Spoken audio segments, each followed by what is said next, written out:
Hey, my name is Daryl, and I'm at Einstein Hospital. And I was here yesterday. What's today's date? Today is the third. Today's the third. I was seen on the second. Um,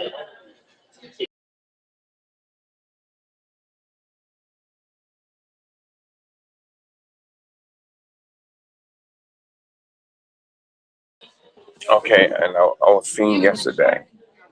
Um, sorry, which was the second. And when I was seen, I was seen for palpitations. I was out doing some work, and I had to be rushed here. And I came to Einstein because Chestnut Hill Hospital was not servicing me in times past, which is in my neighborhood. So I decided to come here, and I came here, and so they treated me and they released me. They didn't find any heart attack or anything like that. So today, so upon my release, they told me to, they told me to, what did they tell me? They tell me to, they give me my instructions. I take my instructions from the, and part of my instructions was if I get any pain in the middle of my back, if I get any dizziness, vomiting, for me to come back. So this morning I got up, I um, I took my medication. They didn't give. By the way, when they released me, they didn't give me any medication. I took my medication like I was instructed. Oh yeah. By the way, when I came in yesterday, my heart rate it was at 150, at 150, and I had because I felt my heart racing. I took propranolol as I take it, as needed. That's what I did yesterday. So I'm coming back to the day. So when I came in here today, um, I felt the back pain and I felt dizzy. So I decided to come back. I decided to come back, and when I came back, I um I came back and when I got here, oh god, I'm sorry, my chest is hurting. My chest is hurting. And when I came back, um, they took me straight in the back and gave me an EKG. As you can, wait a minute, somewhere I got these things on me. As you can see, they gave me an EKG, and upon giving me the EKG, they was like, okay, and they took me back out here. Now I'm gonna flip the camera so you can see where I'm at. I'm at a different neighborhood. I'm in a different neighborhood because I didn't want to be in my neighborhood. Um, because they didn't service me. For some reason I don't know. In my area, they treat black people like, well, that's a story for another day. But that's what I've noticed because my brother just passed away in the hospital that's in my area, which is my primary in Chestnut Hill, as well as my mom passed away there years ago. No, no, with no correlation to how I feel, but it does bring trepidation after I see that, and then how they, in relationship how they treat me. So I'm gonna flip the camera so you guys can see if they let me flip the camera. Um, I'm just gonna turn it around then because I'm seeing that that's not flipping. Oh, I know how to flip the camera. Okay, I'm gonna do camera. So this is where I'm at right now. I'm in the waiting room, and it's about 1,000 people up in here. I am 58 years old. 58 years old. I do take heart medication. Now, for them, and the reason why I cross my legs sometimes, like I told them, it's because I feel like I'm about to tip over, and it's the only thing that helps is my leg, my hand right here. It's the only thing that helps me to stay balanced because I feel like I'm very weak, and they just keep on, like they're playing with it. So what I'm doing right now is I'm just taking a documentation of what's going on because I tried to call 911 to go to Temple Hospital, which is in North Philly, which is a couple miles away. But I'd rather do that than sit here and do nothing. Um, Yesterday they said basically, oh, that may be a panic attack, but the whole thing with it is just that I am having the symptoms that they said that I would have, and with those symptoms, I don't want to not see what's wrong with me, especially being 58 years old, taking a blood pressure medication, nifedipine, as well as I take, as well as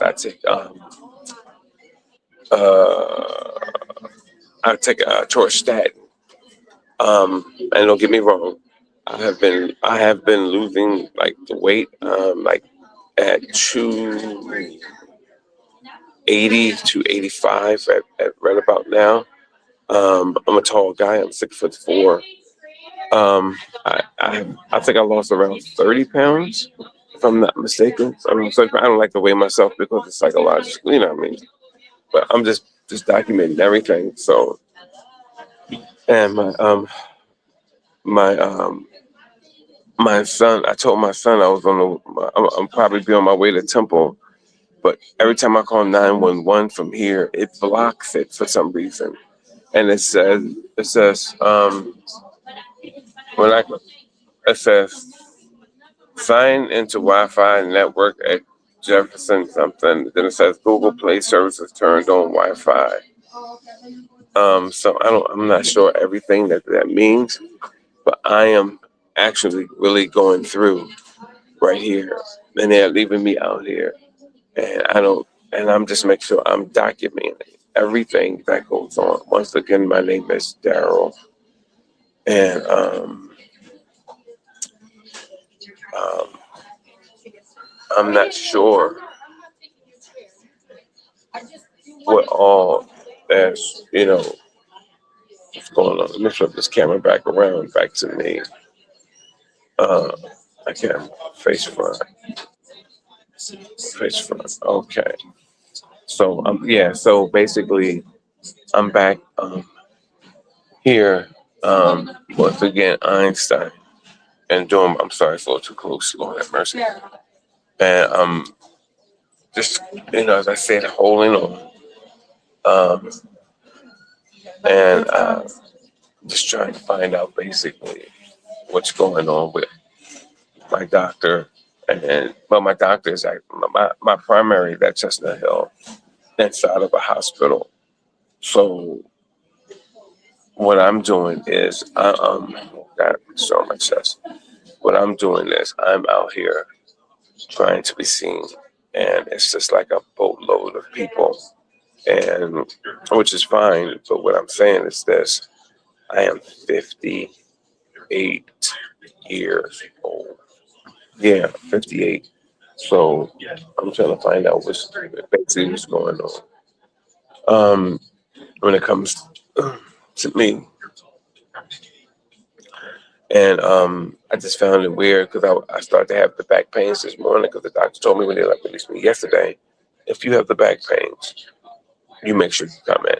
I don't play when it comes to my safety. I make sure that I do whatever I am supposed to do. Okay, you're like, I'm gonna try something else. Um,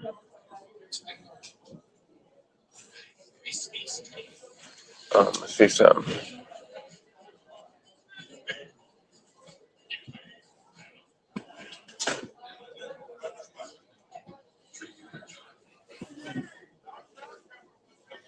Mm,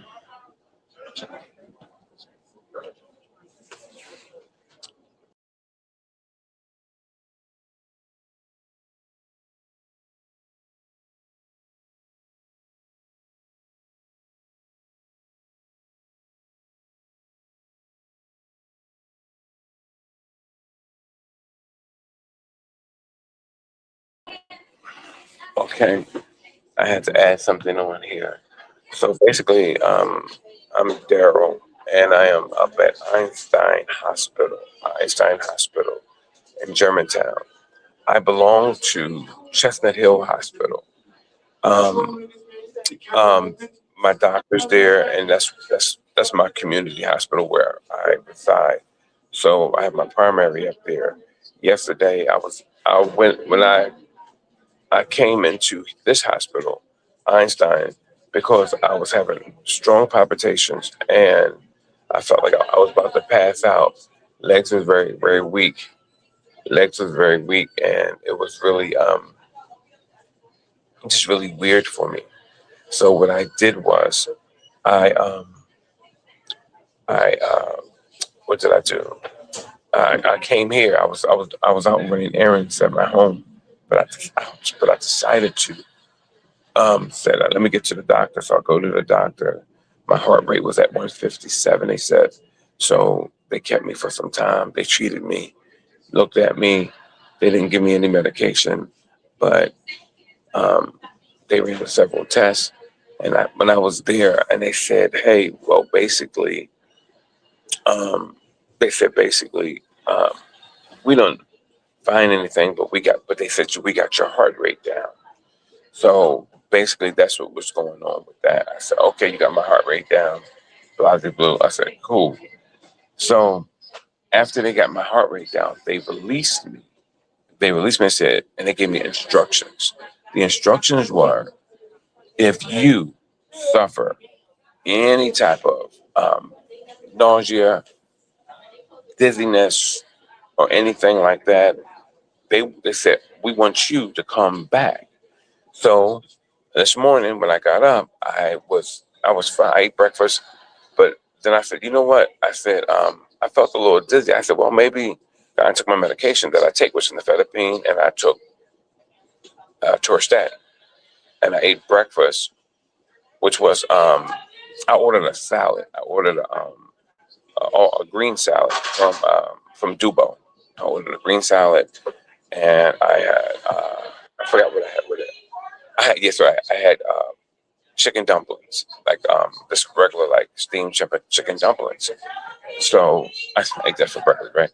So I eat that, and then I'm you know I'm sitting there doing my work for the day, and all of a sudden I'm like, okay, my back, I'm getting that pain in my back, and I said, wait a minute. I said, the doctor told me if to go to the doctors if I come back here if you get a pain in your back. So I get the pain and I come back. Subsequently, I come right back where I am now with you guys. I'm gonna let you guys see exactly where I'm at. Back facing camera back. Okay, I think. So I'm here now. That's my leg. I'm sorry, I'm in a wheelchair, but so I'm here now. And so while I'm here, they tell me I'm almost like I almost fell out, and I'm holding on. They said it could be a panic attack, whatever like that, and they give me the EKG and everything, and they roll me to the back. I'm so weak where I'm in this wheelchair now that I'm actually holding on to the arms of the chair, and so I'm sitting here going, well, like what's going on? So a doctor walked. So I'm sorry. After the EKG, they rolled me back out in the waiting room, and so as I said, I'm here. I'm trying to stay on track, chronologically. So after they rolled me out, back out here again. I'm like, why are you putting me back out here? I said, I'm 58. I take blood pressure medication. I'm having chest pains, and I'm having a pain in my back, like you told me that I should return if I'm possibly having a heart attack. So, the triage nurse is saying basically, oh, we're going to put you out here. We're going to get the doctor, blah, blah, blah, blah, blah. And so I'm here now. And so I'm sitting here, and I'm kind of upset that they put me out here, but I'm sitting here nevertheless, like I'm supposed to. They call, a doctor walks by, and while I'm talking to her, I'm asking her, is this normal for people to be placed back out in the waiting area? And she says to me, well, she gets halfway in and she said, well, it's not, but she's about to say something. And then someone called my name. They said, Daryl, and they said my last name. I don't really give my last name out too much. So I said, oh, okay. And she said, take him. She said, go ahead, take him. She told the nurse who was calling to take me. And they take me to the back. And here, so they take me to the back, and as they rolling me in, the doctor who seen me the day before It's sitting there, and they had the desk for all the doctors when they sit in the back, so they rolling me back. He said that we have to get you an EKG. So I said, you can it's back on now. See, they said, "Yeah, we have to give you an EKG," and I said, they said, did they already give you one? And I said, I forgot because I was so like dizzy, and as you can see, they already gave me the EKG because I have all the paraphernalia. Well, you can't see them all, but all of them are on me. And I said, well, yes, they already gave me an EKG. Because I had forgot because I'm just like holding on and I'm very weak. And so what happens after that is that the they said, oh, you already had the EKG. Guy left on my shirt and said, you already have the EKG. And I said, wait a minute. Um, and I said, um, oh, they called. Okay. So that's my daughter calling back. I can't talk right now. Um, you know, and so I'm out here and they say, oh, we already serviced you. With the EKG. They say, oh well, put him back outside. I said, what? Put me back out where? Put you back in the waiting room. I said, well, why would you call me?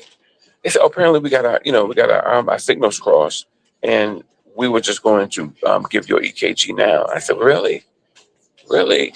And I said, and the guy starts to roll me. I said, and I'm looking at the doctor, but I'm not gonna call him out and say he seen me yesterday. He know he seen me. I know he seen me because we're both Christians, and he and I spoke extensively yesterday. And I'm not gonna sit there and because I'm a big guy and start making a lot of noise so they can call the cops because you know how they do us. So hey, Pastor Tina. So well, keep praying, Pastor Tina. I'm okay in Christ Jesus.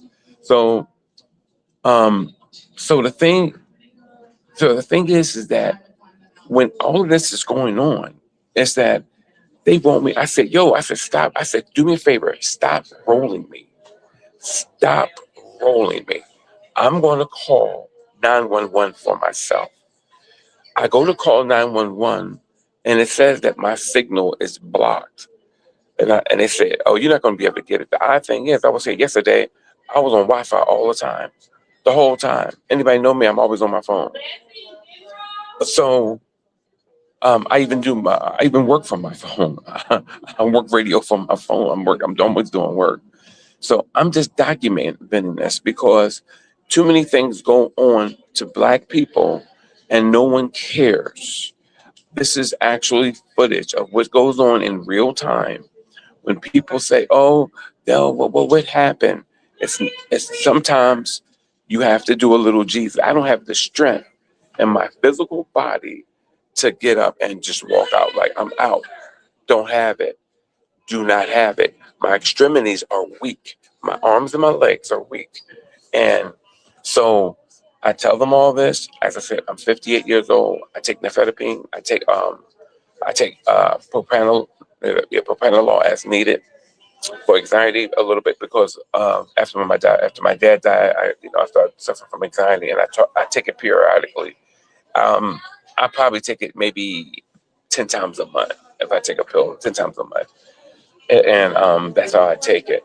But I'm just putting this out here so people will know, and so it can be documented that not just how they treat, but but for people to know if what happens with me, Daryl.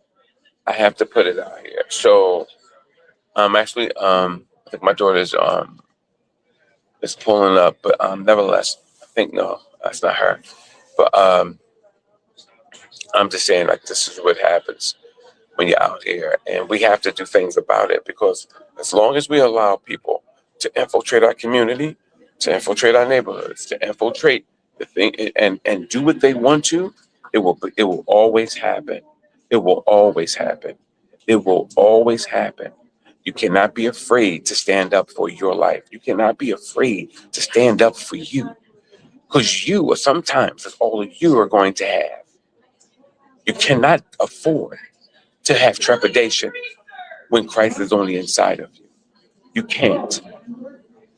And And this is the situation. And I'm gonna show you. I'm gonna do my back facing camera. About and I make sure I'm streaming because this is what they do. This is what they do. You know what I mean? And they leave us to ourselves. I'm not a doctor. I cannot treat myself. I'm 58 years old.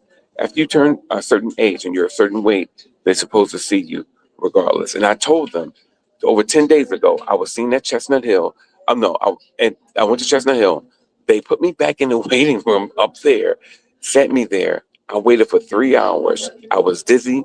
My speech was slurred, and I ended up leaving. I called one of the pastors at my church, who is a nurse, and I was telling her what happened because I like to document everything. I like for someone to know what's going on, as we all should. Don't allow people, doctors. I don't care if they are professionals. Did you know that professionals kill people every day? Did you know that in the Epstein's file there was doctors and kings and lawyers trading little kids with Epstein? So when you start to think about people as good, no, without Christ we all have flaws and we all do evil things.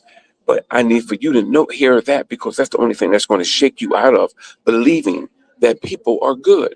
No one is good but God, and we all have to check each other. So, as I said, I'm up here to my front facing camera. This is what it is.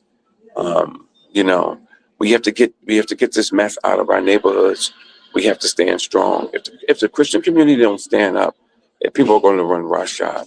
My wife has worked in a Christian school for over 20 years, and each year our family has to donate to different families, and it's cool. But what I'm saying is, why do we have to do that when we pay tax dollars? Why? Why do we have to have Christian school? Okay, for Christian curriculum, I understand, but why? This is the problem. This is the problem. I'm not Democrat. I'm not Republican. I'm not independent. I'm Christ. All of them are flawed. All of them are against Christ. If you're guilty of one thing, you're guilty of them all. That's what Jesus said. Therefore, when you decide to take a stand with them, just know you better open up your mouth, because one thing about evil is consuming, and it will consume you as well. So if you can stand next to it, I'm not, I love some things that people say. I love, the areas of the kingdom that they represent. But no, there's only one Jesus. There's only one Jesus. And it's only one Jesus. And we can sit here and play with it if we want to. And see, don't wait for it to knock on your door. Don't wait for it to knock on your door. You know, we wait for it to knock on our door. Then, oh my God, I can't believe. And then you want to lock arms. If you want to lock arms now. Start standing up. If you see somebody being pulled over by the cops and you know that police brutality is high, stop your car behind it and sit there and make sure that the stop goes well. You don't have to be near them, but be in the eye shot of them.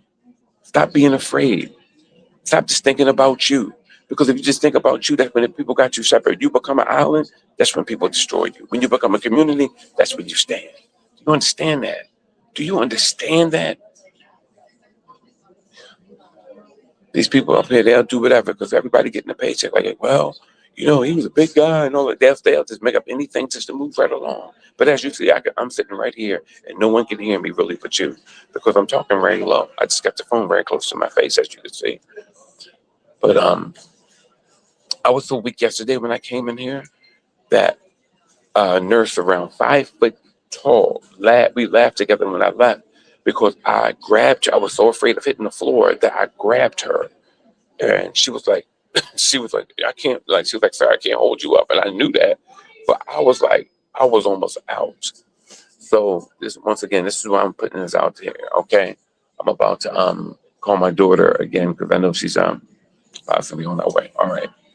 Thanks, Chief, man. Yeah. Thank you guys. God bless.